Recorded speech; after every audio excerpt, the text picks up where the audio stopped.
Good evening. I hope everybody's doing great. I hope everybody is enjoying their Labor Day holiday with as little labor as possible. Jeff and I were talking a while ago. He spent his whole weekend building shooting houses, and I spent mine building a grow out pen and overhauling one of my breeding pens. Got some new stuff I'm gonna try in there. So there was a lot of labor in our Labor Day weekend holiday. So tonight we're gonna have kind of like a informal, if you will. I do have a bunch of questions, like people were shooting questions in for the raw uncut Q&A. But I like how you labeled that. Yeah. Well, hey, it is what it is. It's raw. People can ask Jeff whatever they want. They can ask me whatever they want. But I will say, just like it is raw and uncut, if you don't have thick skin, think real hard about the question you ask. Right, Jeff? It don't matter. Yeah. Ask anything you want. So do you have, almost forgot. I wanted to let all of our viewers know that very soon the Rapido label, as you know it, the one that's right above my shoulder right here, will change very soon. We've talked a lot about changing the image, because there's some islands and some countries that we can't ship product to now. Paperwork done, they just don't like the image, and they automatically assume what it's for, and they'll confiscate it. So changing that label, it's going to say Show Pro. What you see in the middle of your screen will be the logo on it. It's a cleaner look. We have experimented with it, shipping it to some of the countries that our stuff has gotten intercepted before with great success and doing really well with it. So we're hoping that it's going to make it easier for you guys to get the stuff that you want and take care of your birds the way you need to. Half a day, Ethan. And we started a while back. We got a lot of requests about doing away with the packing list on the outside of the box because people were getting funny looks at the post office. So, hey, y'all ask, we listen. And this label is that. I will say this, there's been some people say, oh, it's different. Nope. The formula is the same. The ration has not changed since it was originally created right over 4 years ago, Jeff. Yeah, it hasn't changed since the beginning. So, I mean, me and Jeff, neither one of us really like change. And if it ain't broke, don't fix it. So, the downside is the negative connotations with the name was kind of broken in some areas. So we did have to fix that. So I gave the evolution of this before. So it started out as Fertil's show and breeder supplement, right? Which is what you started out with, Gary. Right? And because we had people that don't know how to keep their mouth under control calling our office, talking to our receptionist about how much money they're making with show and breeder supplement, fighting chickens over the phone to a young lady who is an animal hugger, right? So she has a freaking meltdown in my office, right? She's like, "Oh, we can't sell to these people. We you know, I mean, just it's like, come on. All right." So that's when we had to call it something else. The only difference, you know, we put a little bit of vitamin K in it, right? Because that's important to some Gamefowl guys. But you know, it's the same, right? Like your Show Pro, you know, breeder supplement, the Fertrell Show and breeder supplement, and the Rapido, you know, I hate to burst anybody's bubble, but it's the same product. And then, you know, about 6 months ago, people are like, "Oh, it changed. It doesn't do the same thing." Well, you know what? I make it at my facility, and I guarantee it, nothing in that formula changed. My fish meal comes from the same small family-owned fish manufacturer down in Mexico. Has for years. You know, if you want to call and ask the guy, "Hey, you know, does Fertrell really buy all their fish meal from you?" You know, and I don't know, but they buy a lot. yeah, yeah. We're gonna be. We just did another contract, so we're doing almost 40 truckloads, like 22-ton truckloads. You know, in the past 12 months, right? So it's 100% sardine meal. It's caught in the Sea of Cortez. You know, they put a very special antioxidant on it that they only use for me. Okay. Everybody else gets something else. We're special. I am special. Okay. But I don't want it causing cancer. So, you know what? Anyway. Yeah, we want people to be able to eat their chickens. Right. You know, that fish meal is guaranteed to me. It's a sardine meal. It's known as a Cranuda sardine, one of the subspecies in the sardine family. Guaranteed to me at 62% protein. And most of the time, you know, my buddy down there is sending me 64 and 65% protein to make sure. That's because he likes you. That's right. He likes me a lot. So, you know, when you're doing business with folks and you go see them, shake their hand, spend a couple of days, it does something. Well, you know, when your volume keeps increasing every year by 20 or 30%, you pay your bills on time very quickly, right? It does something for people. Right. And you're not hard to get along with. Like, you're not always calling and complaining, you know, about this, that, or the other thing, right? You know, he makes it, I sell it, I pay my bills, he's a happy man, right? I'm his easiest customer to take care of out of all of them. Okay. Mm-hmm. It's a handshake. Hey, Carlos, you give me this, I give you this. Okay, we're happy. Okay, everybody's happy. Anyway, moving on. But Jackie wants to know. Liquid 747. Is it good for fowl in moderation? Jackie, don't use it with Rapido or Show Pro, or don't. Okay, it's fine. I had to go look it up real quick to see what was in it. Again, it was, you know, more designed for horses. There's nothing in it that I see that's going to be an issue.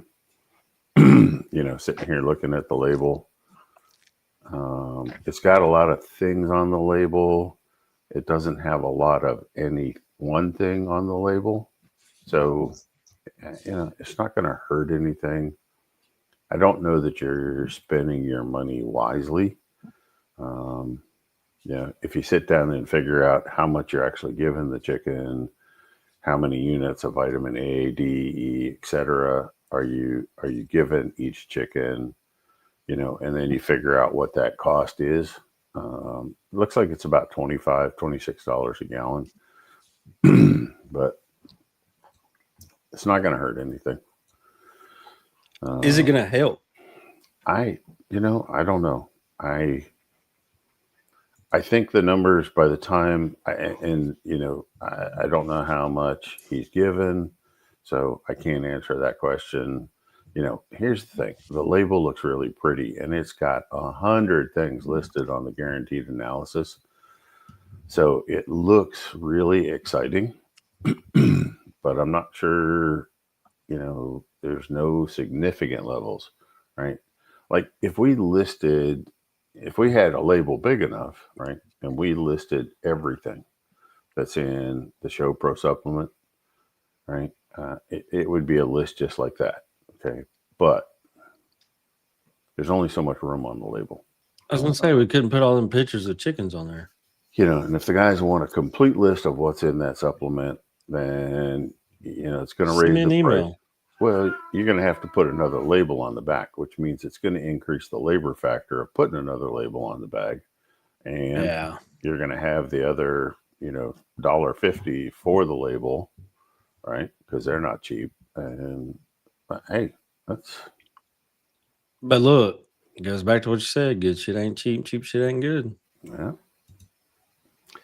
But, you can put enough things on a label to make it look like it's gold plated. So. Oh, yeah. Hey, Javier. The guys from Saipan are all on tonight.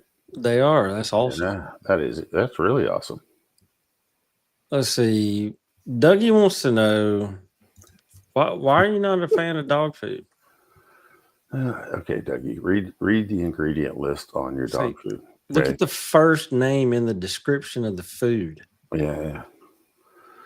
The amino acids are balanced. Okay, so let's back up a step, right? And this is why chicken owners, not just game fowlers, but chicken owners in general that do showing and breeding and whatever, right? They all feed either a dog or a cat food.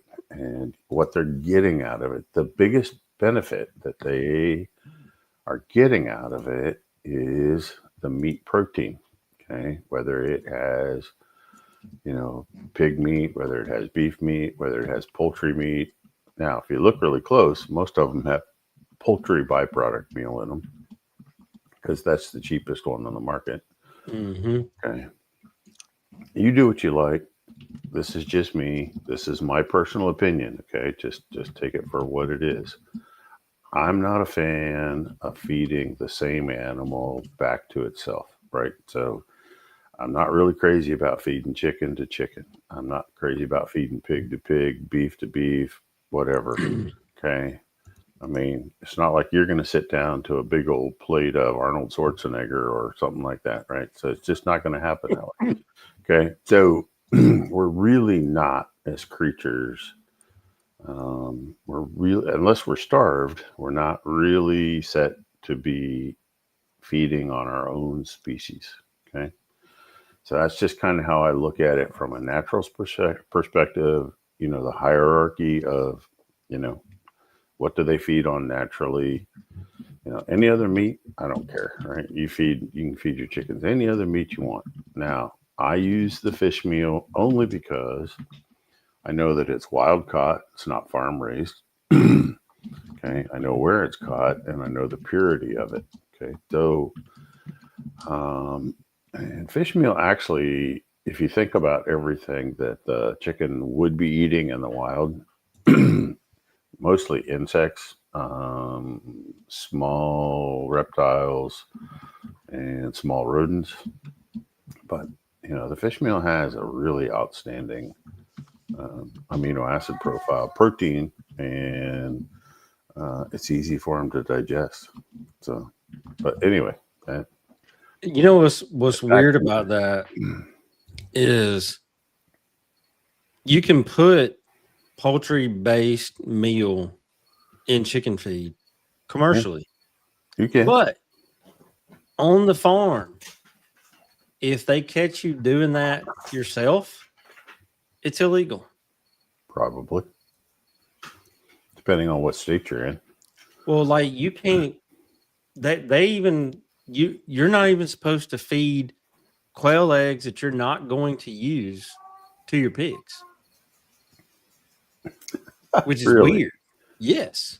Okay. That must be, maybe that's an Alabama thing. I would not think that that is. I know for a fact it's in Tennessee. Okay. That's where it came up. I was like, nah. Yeah.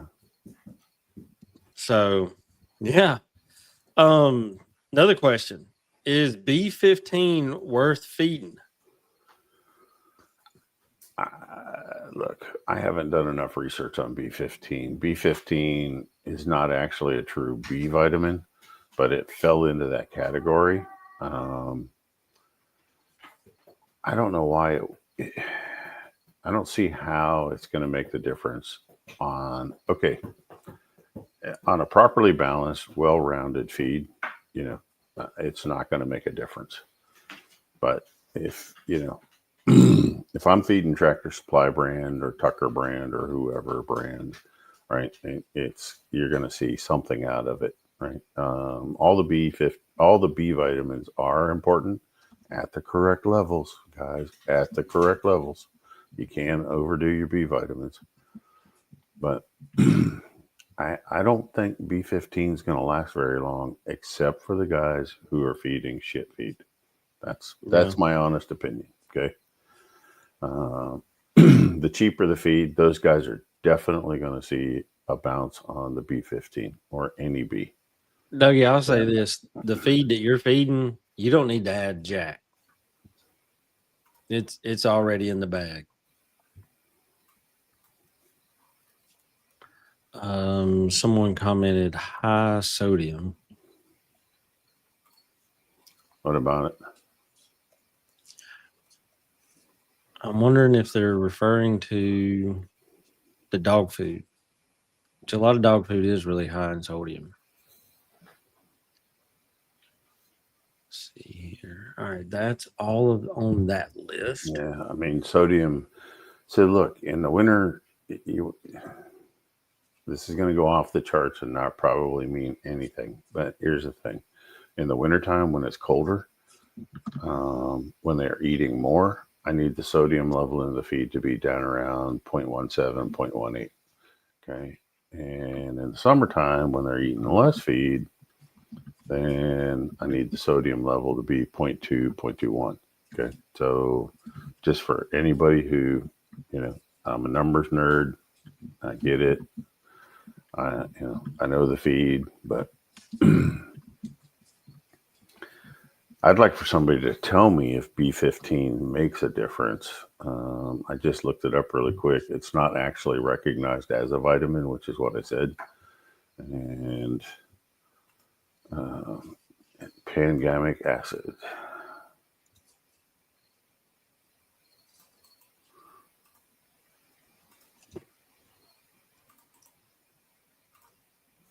So while you work on that one, one of the questions that I got sent to me says, "What is the best age to separate the stags out from the pullets?"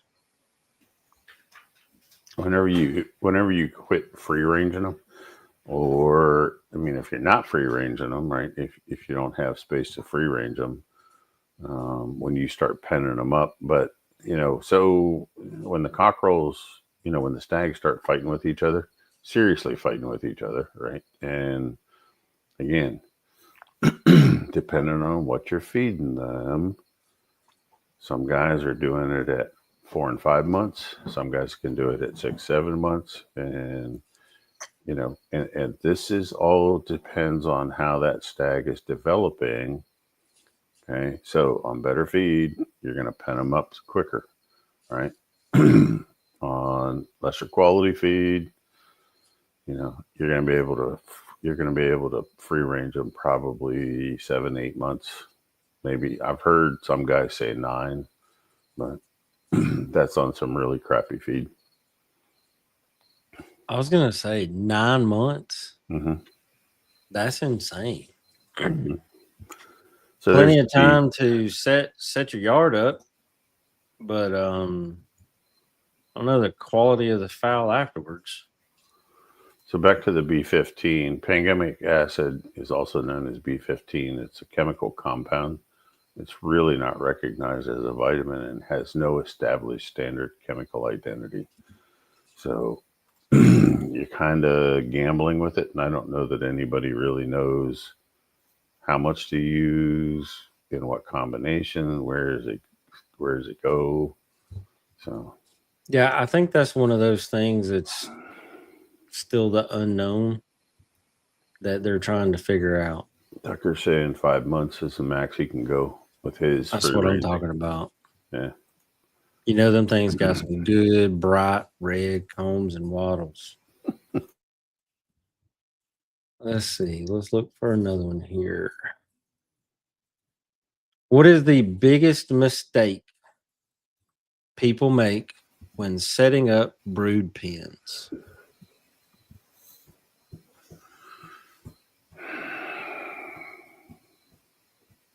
I have two things in mind. Yeah, I see so many different things. I don't know what the biggest, most common mistake is. You know, I'd really like to see them on some fresh bedding like straw.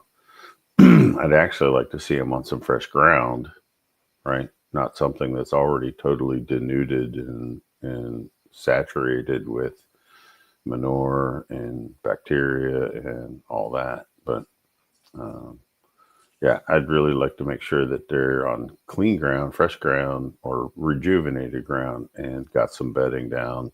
Whatever your bedding, choice is. Sean likes.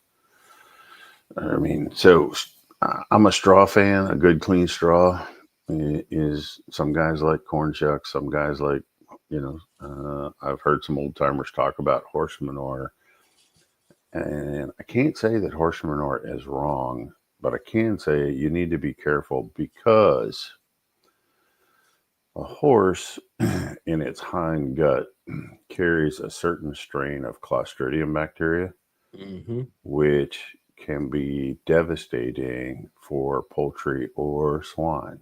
Okay. Now, not every horse has this Clostridium, and you don't know. And so there's a little bit of a gamble there. So just know that going into it. And I realize that there's got to be some benefit to it. Every time I visit a farm that has horses and chickens, if they're free ranging chickens, they're in there scratching through the horse manure, right? So, yep, scratching and pecking. Right. So I don't know how to identify that. I do know that Clostridium is a real thing, and it'll kill a chicken dead. So it's a gamble in my mind. Just a gamble, but all right. Let's see. Oh, you're gonna love this question. This is probably like your second favorite topic. Dougie said he had to pen his earlier than ever this year. I think he said like 4 months. He was like, "What the crap are you putting in his feed? I had to get them pinned up." I was like, "Hey, everything they're supposed to have. That's what's in it."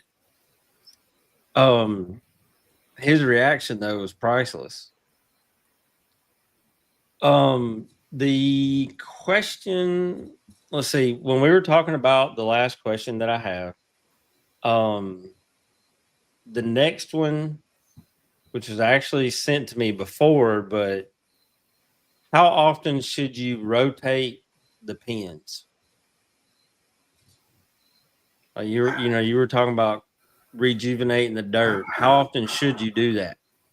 And I know that depends on a lot of factors. I mean, how many you got in there, which is probably one of the problems is overcrowding. Right. That's a loaded question, and nobody listening is going to agree.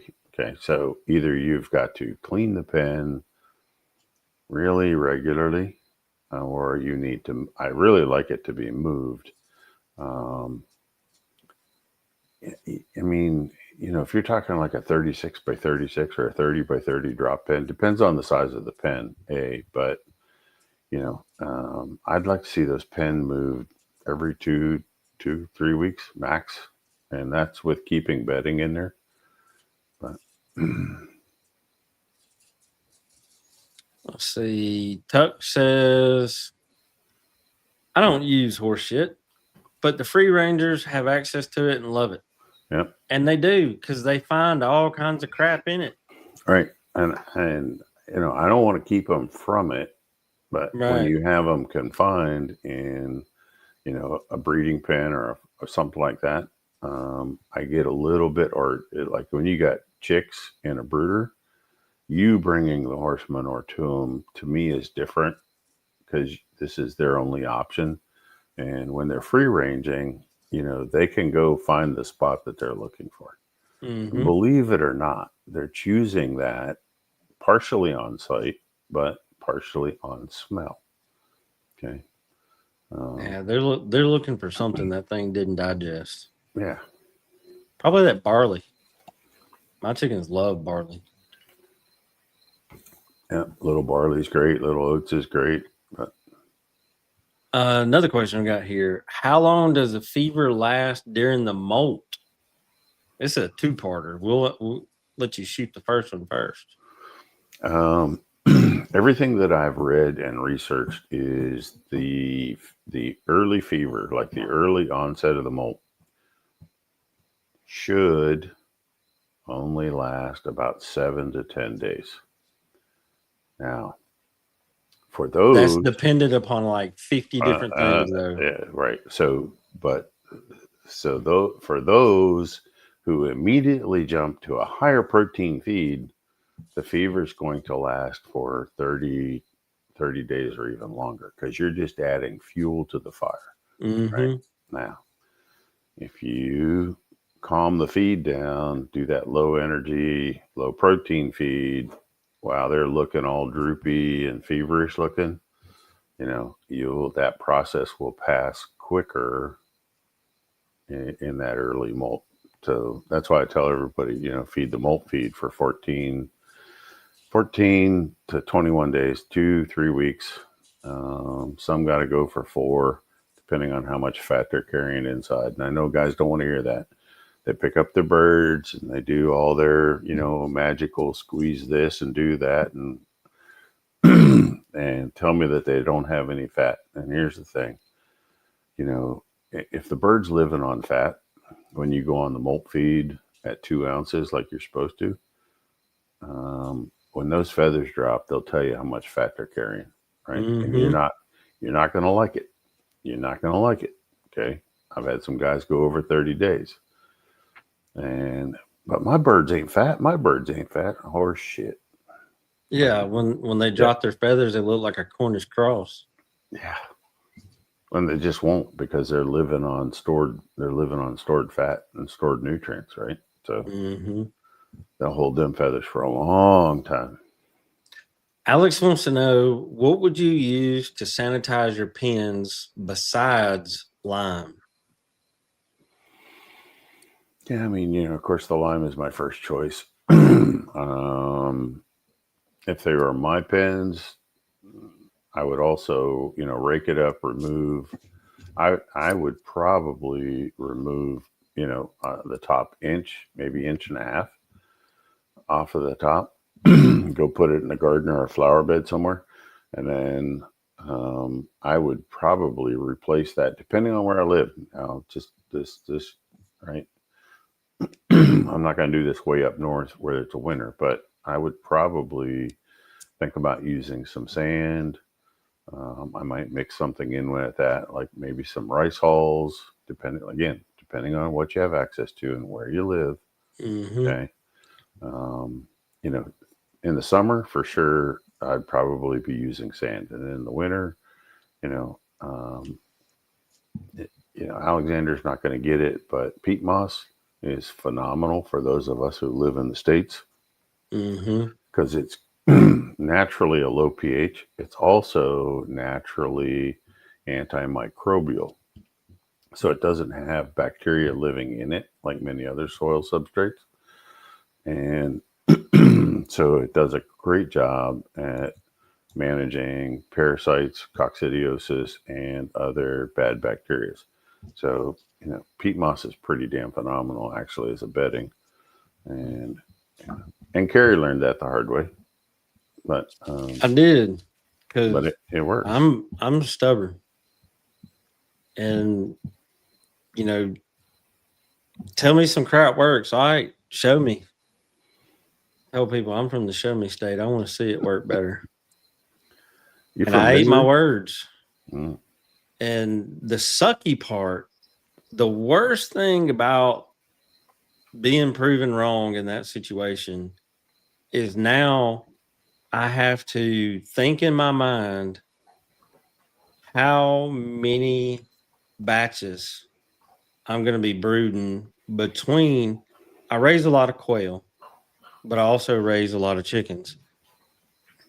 So I got to store the crap because in the South, when it gets colder months, you can't go to Lowe's and get peat moss anymore. If you do, it's going to be one of the cubes that weighs about 500 pounds because it's soaked up so much water. So, yeah, it's a thing. Right. I mean, you need to find like a professional grower supply or a greenhouse supply, something like that. And before, like, look, the big greenhouses that do your potted plants and things like that you're going to buy at Lowe's later, they're doing all that in January, February. Okay, they're starting early, so that's when, if you're going to buy it, that's when you buy it, and you buy it by the pallet. Yeah. It doesn't go bad. You know, you've got some warehouse space, put it in the corner somewhere. You go get a bale when you need it. You got a forklift. That's where I'm at right now. You got a forklift down at the warehouse, so you bring it home on your trailer or your truck and you put it in the warehouse. And okay, it doesn't go bad. It'll last until you use it. Yeah, but like I think the first time I did it, I put 2 or 3 inches in I think 150 or 100-gallon stock tank, and I put like 30 Cornish cross in it. And it didn't even really stink that bad 3 weeks later when I threw them out in the yard. And It would have kept on going. But before with doing the Cornish, like it can get rough quick. So anyway, another question we have is, what is the most overlooked mineral in poultry nutrition?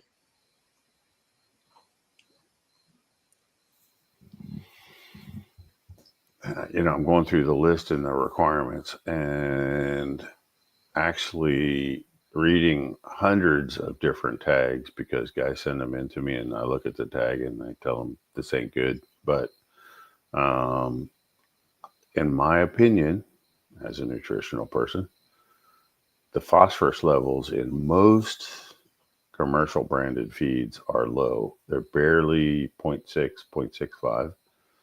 If you want the strongest, highest density bone mass, you want a phosphorus level above 0.7, close to 0.75, right? I mean, that's where I target. It's going to give you the best bones, right? It's going to give you the best structure. It actually has other purposes beyond that, because it's going to tie into your reproduction, how good the ovaries function, how good the testes function, all that. But the number one factor is going to be, your bone density. You're going to have a lot higher bone density. So I'm glad you said phosphorus. Zinc also comes to mind to me, because you don't even see it listed on a lot of labels. You won't see it listed on a label. It's not a required. Yeah, it's not required. Label. Yeah, but like fertility, feather quality, vigor, a lot of that crap is linked to zinc as well.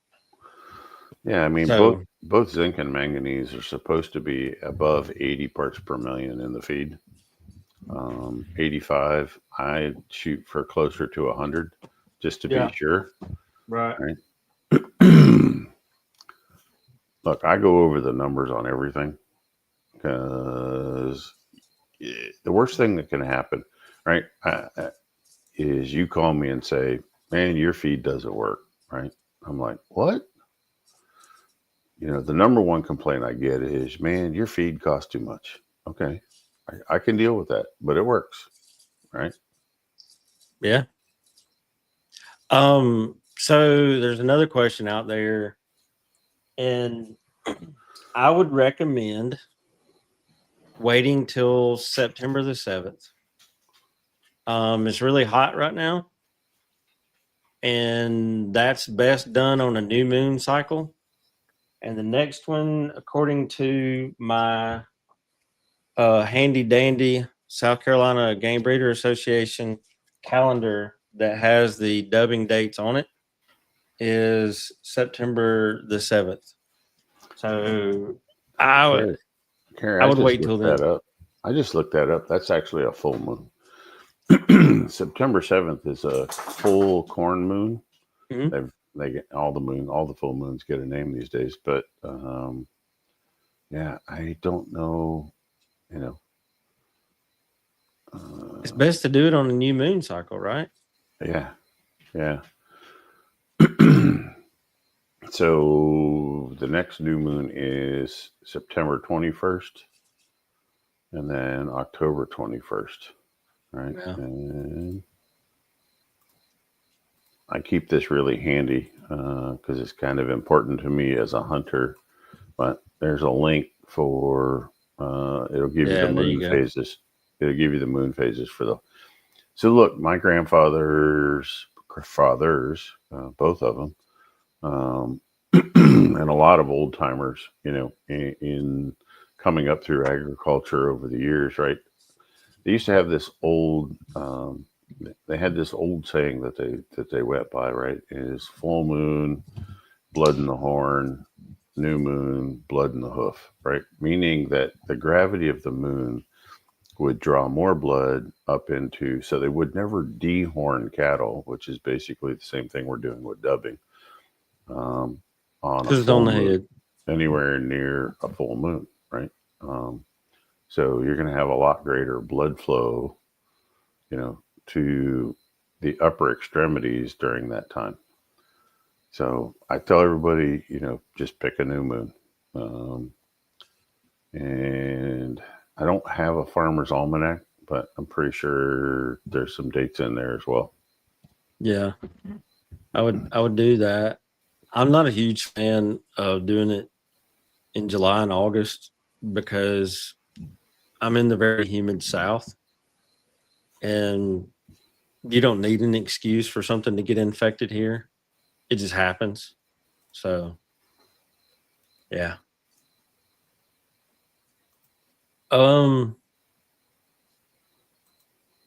How important is grit for gamefowl?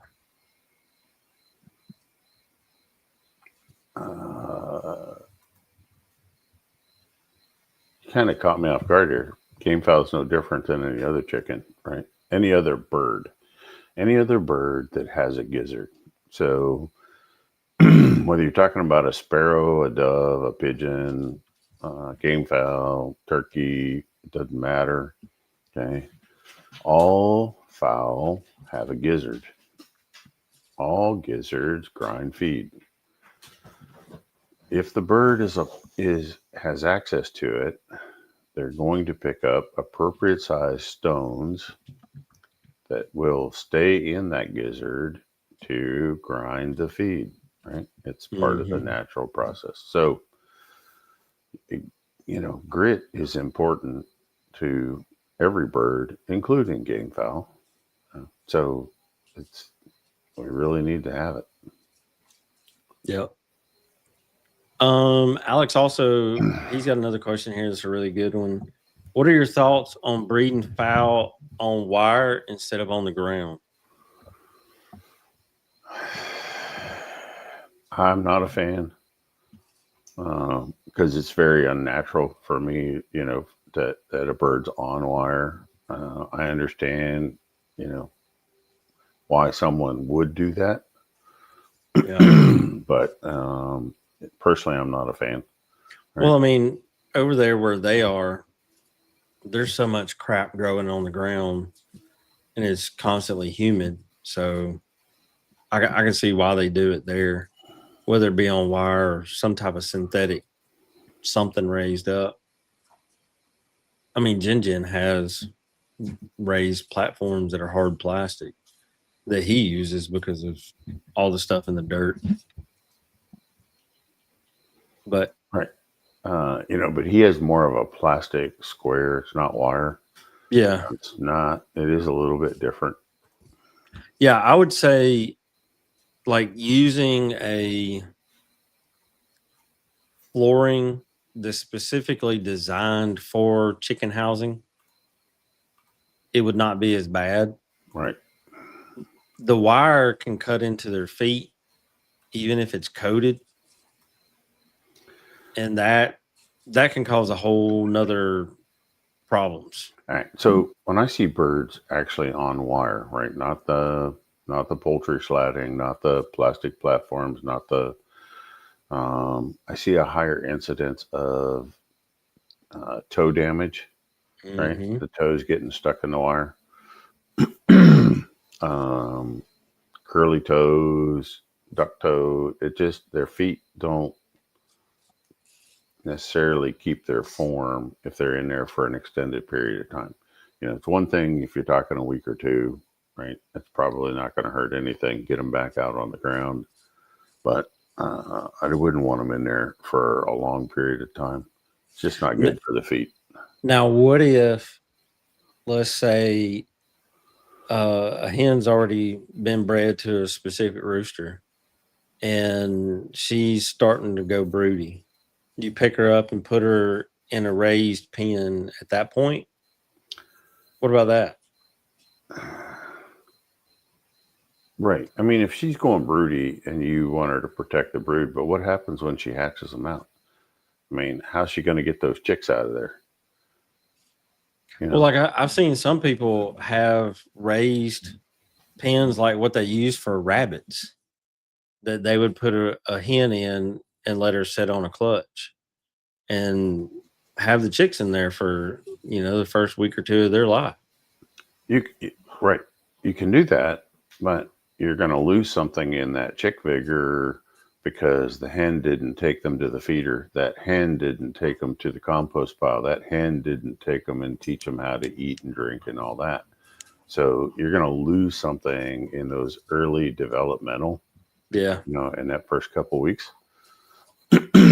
You're just going to lose something, right? And see, that's my thing about it. It sounds like a really great idea. I had that idea because I see it done a lot. And I was like, hey, I'm going to do this because in where I live, it's hot, it's humid. I'm very busy with life and you guys. I don't get to rotate my pens as much as I would like to. So my thought was, it'd be good. But the things that make my chicks as hardy as they are, to where I don't have to give them wormer. I don't have to give them antibiotics. Like, I don't do that. But that's because I let them play in the dirt. And when I hatch them out in the wintertime, 4 weeks, if it's above 30 outside, they're going out with no heat, sink or swim. And that's just me. And I don't want to lose that vigor that I work to breed selectively into the birds that I have. So that's why I'm not doing it. Now, in some of my brood pens that are in low areas, I am going to put like a platform. In the South, we call that a deck. Put me a deck in there that has that plastic, hard plastic poultry flooring type stuff. I'm going to put that so when we do have a downfall and it gets really, really muddy and mucky, they can get out of it and have a place, where their feet aren't just caked in crap. Because stall pellets and lime will only dry up so much. Yeah, that's true. I want to go back to dubbing and clotting and infection. Yeah. I saw you put that comment about the Redmond clay. Yeah. That stuff's great. All right. So look, we don't sell this stuff, right?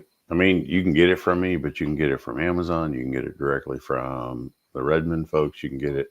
Yeah, they sell it on Amazon. Yeah, it is it's a very unique volcanic ash clay that is deposited in Utah.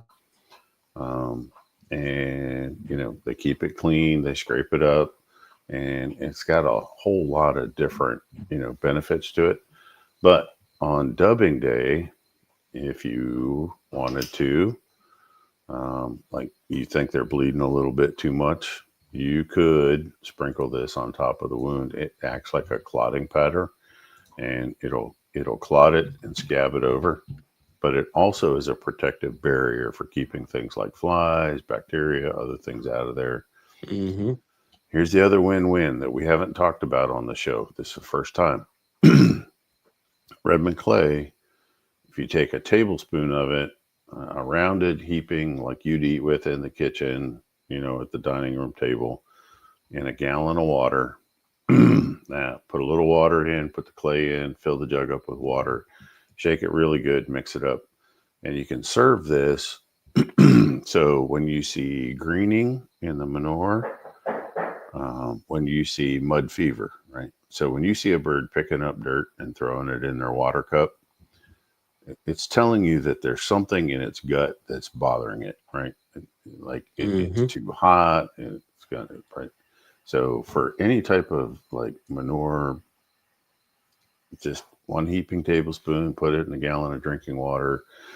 Whenever you serve it, shake it up, give it to the birds. It'll take care of mud fever. It'll take care of the greening, and a lot of those strange manures that you may see.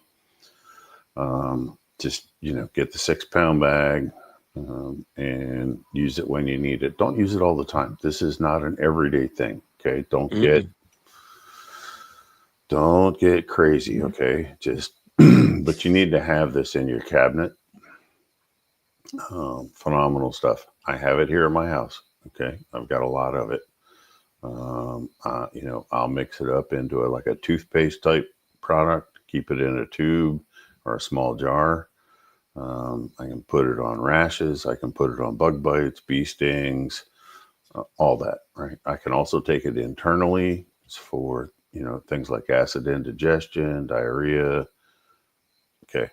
Just, it does some magical shit. So,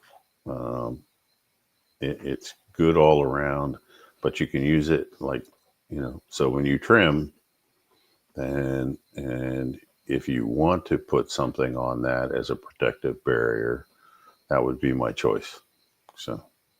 So I'll say this: we've talked about it a pretty good bit, and last time I did that, I took some, and I got the little canister that's about that big around, and I made a paste on a fine china paper plate, and did what I needed to do, stuck my finger in it, and smeared it like you would smear Neosporin on a cut before you slapped a Band-Aid on it. And no issues. None at all. Yeah. So yeah. Tuck's got some. Tucker's got some. He's used it in the water. He had heard it from me before somewhere. Yeah. And see this. So Dougie, we don't know what he did this year, but I don't know if maybe that was last year. Yeah, his glasses were a little off. I don't know what the issue was, but he had some pretty rough experiences with dubbing. That was last year. He hasn't dubbed yet this year, but yeah, I would definitely. And we talked about the new moon and all kinds of stuff. Now look, I think he did that one time. Yeah. Using the vinegar in the water may thin the blood a little bit and make it not want to clot up as quick. So see, he used roll roofing on the ground, covered it with sand and his fly pens, so they couldn't get down to the ground and they couldn't dig into it and pick up something we didn't want them to have. That's not a bad idea. There's filter cloth, what they call filter cloth. There's underlayment cloth. You can do any of that. And then somebody asked what kind of sand up there is best. Yeah, I'll look for that question. Usually we're just using either a masonry sand that you would get, at a construction supply. I've used the play sand that I buy at Home Depot or Lowe's. It's fine. But sand shouldn't. Now there's what they call blow sand. So in the upper Midwest here, there's sand that's extremely light particle, and they call it blow sand because when the wind blows, if you don't have something, if you don't have a crop out there growing, it'll create a dust storm. So there's some with finer particles, but most of your sands out there, like your play sands, your construction sand, masonry sand, they've all been screened. So the ultra fine particles should not be coming with them. So there should be a lot less dust. So you shouldn't have the respiratory issues. Yeah, I think that's on the ones that's like the powdery, like the fine beach, some of the beach sands. Yeah. But see, I'm not sure where Cone is at, but I thought he was in the islands. Like, if I lived in the Bahamas with those white sandy beaches, well, that white sand is actually aragonite, which is coral that the parrotfish ate, right? And after it got the nutrients out of the coral, right, and it shit out the excess calcium, that's what aragonite is, and that's phenomenal. That is phenomenal. So if you have access to what we call aragonite, Bahama sand, that's what I would be using because it's really, really high in calcium, right? And calcium's not some place that bacteria really like to live. So that's as clean as it's going to get. Yeah. Can apple cider vinegar benefit gamefowl or any fowl? What I've noticed over the years is it benefits pretty much all living creatures: humans, gamefowl, any fowl. Some of the best beef you'll ever eat if you can afford to do it. But you feed vinegar to your beef animal during the finishing period. Hey, you just need a 5-gallon bucket with straight vinegar in it. I know. I did that field trial. I did that field test, and it works. And they actually will drink it. They'll drink pigs will too. They'll drink like 10 ounces a day. A cow, full size cow. I mean, a big 1,500 pounder. Will drink like 10 ounces of straight apple cider vinegar a day. They can have it.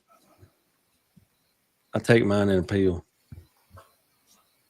I just can't say the taste of it. All right. I got this question popped up a whole lot. How often should deworming be done? I'm not even going to answer that. I am not even going to touch that with a 10-foot pole. There's much more important questions here that people have come up with. So I know, but I had to throw it out there. What is if I had a choice, you would only worm twice a year. Here's the key months that you would consider worming, right? And if you have to worm more than this, then you've got a management problem. So I tell everybody, for all species that I work with, not just chickens.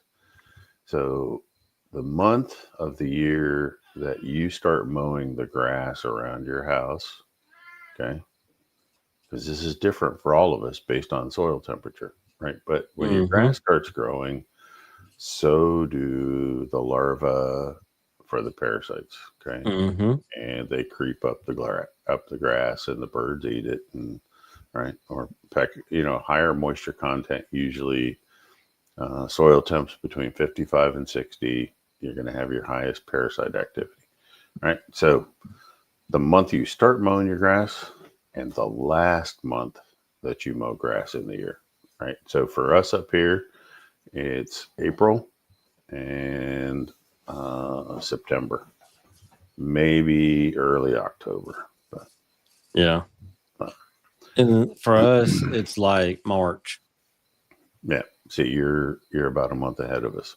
So, all right. So, And for the sand, what I had really good luck with is they sell it at Lowe's, and I got the 1,000-pound tote, which is a lot for a lot of folks, but I calculate math, and I saw what they sold the 50-pound bags for, and I knew I needed a bunch of them. But the dang 1,000-pound bag was $65. So sand is cheap, right? So if you go to like a construction supply where oh they yeah, have it in bulk, you can get a scoop of it for the back of your truck, right? And you can get 2 scoops if you want, and they charge you by the scoop. So, all right. So now Mark says that they have to deworm monthly in the Philippines. Sorry, Mark, you really don't, but that's okay. We can have that at a longer conversation somewhere else, but you really don't need to worm monthly. So, In Oklahoma, he did it 3 or 4 times a year and pre-keep. you know, There's a lot of folks that use it in the pre-keep to empty them out. Right. They're doing a whole lot of something else. I mean, by worming them and hitting them with a shot of antibiotics, you remember when we talked about the cycle, the 21-day cycle? Yep. Okay. You just reset the cycle, right? So now if you think about pre-keep 21 days out, right, you're resetting the bird cycle because you've just shocked the shit out of them by doing the wormer and the, okay. Mm-hmm. Especially if you hit them pretty hard. So it has other purposes. And I'm not going to argue about that tonight. Tucker wanted to know about the paste. So Tucker, you just take the Redmond clay that you have, you just gradually add water, stir it, water, stir it, water, stir it until you get it to the thickness that you like. You can be a thick paste like toothpaste. You can make it just a little thinner if you like. You got to keep it in a sealed container, but it keeps indefinitely, right? So if you don't get something stupid in the jar, your fingers clean or whatever, you just get a dab out of there and put it on, wherever you need to put it on. But yeah, after you've done it once or twice and you know what you're doing with it, like dubbing, yeah, you'll know about how much you need to put on that fine china paper plate, and you'll just put some on there and put a little water and mix it up with your fingers and however you want to do it. It just works out. I owe you an apology, Carrie, because I did not tell you this. Well, now, when you add water to the Redmond clay, mm-hmm. it actually goes through a chemical reaction. So it is best to let it sit for 24 to 48 hours before you apply it to anything, because you can have a toxic reaction. Some people, some creatures, some situations, okay? Well, it needs I'm to gonna knock on wood here because it didn't happen. It needs to go through its thing, right? Yeah, and then, I got you. Okay. 24, 48 hours. That'll be part of my Friday planning when I'm getting things ready, because I'll do it on a Sunday. Is I'll plan it. Yeah, I mean, we just make it in advance and keep it in a pint mason jar with the lid on tight, so the air don't get to it. Yeah. And then every now and then we just add a little more water and just keep it constituted. Mm-hmm. But you can keep it I've kept jars for like 2 years. Okay. And as long as you keep them sealed so they can't dry out. Right. You're good. You're good. All right. Frank lives in Florida. So yeah, he's not needing sand. His question is, how often does he need to put lime down on pens that he can't move? I would think that would depend on population, right? It does. I mean, just off the cuff, and the yards that I've visited, I would say quarterly would be great. I would probably go with every 3 months. I'd be liming them. Rake it up a little bit, lime it heavy, put down whatever bedding you're going to put down if you're putting bedding down. But I think, in Frank's situation where he's at, unless he's totally overpopulated, but seeing some of his picture posts, I don't think he is. I think quarterly would be awesome, if he would do it quarterly. So, Frank, what I do, and I did another one this past weekend as part of the crap that I did on my Labor Day holiday, is I'll take a drop pen and drop it right outside and put my birds in it that's in that pen. And I'll take lime and just toss it and make the ground white. I have a rototiller that is electric. I think it's like a 10, 12 inch, something like. I paid like $80 for it.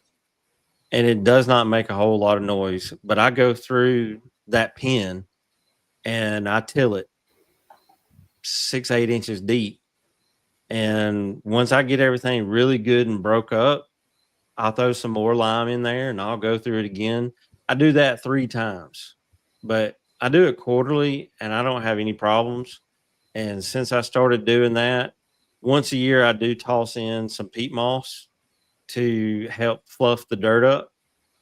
And it works pretty good. Barn lime. Yeah. I mean, if you can get the high calcium lime, it's great, but it doesn't, but the best kind of lime is what it's called: feed lime. It's called calcium carbonate. It's called high calcium lime. It's the same product in 3 different names. Yeah. That would be my choice if I can get it. But it's not, you can't always get what you want depending on where you live. And the garden centers, Lowe's, Home Depot, and other garden centers, they don't necessarily care.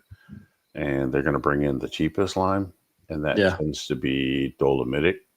So if it's dolomite lime versus high calcium, you're going to continue to increase the compaction or the hardness or the tightness of your soil, right? So the more you use magnesium products on your ground, the harder they get. Whereas the calcium works the other way.